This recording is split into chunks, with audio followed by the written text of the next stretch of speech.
Hello, my name is Mike McCracken, and I'm a certified funeral celebrant as well. I'm a funeral director intern working with McKinley Funeral Home.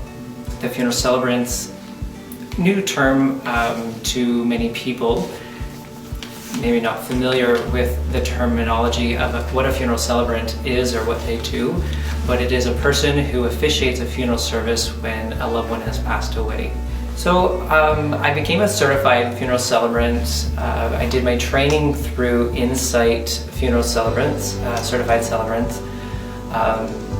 And I come from a background of having a Bachelor of Theology degree, being involved in ministry and in the church, and performing church services and different things within the church.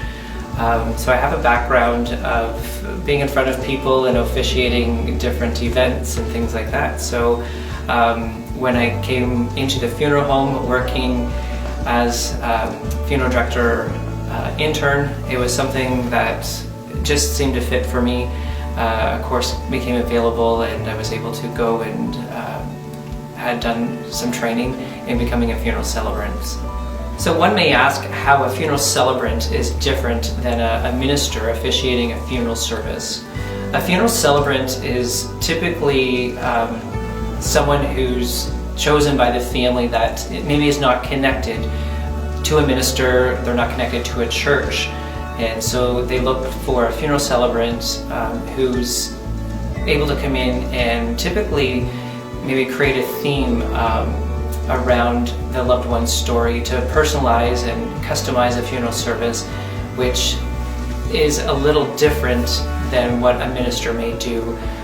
Customization that I had done in a service was simply with Werther's candies, for example. Their grandfather had loved Werther's candy, and all the grandchildren remember every time they visited their grandfather that he always had Werther's candies, and that was a kind of a keepsake thing. And so when I was out at the cemetery with the family, I had all the family come forth and put a Werther's candy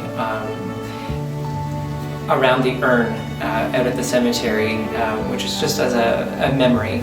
As their life had gone on, I tried to ask questions with the family of maybe how they met their spouse, or some favorite vacations they had, memories when the children were younger, favorite vacation spots, what were the hobbies that their loved one was into. I try to get a background as to what the person was really like, because when I'm coming into the situation, I may not have known that person or the family that I'm working with.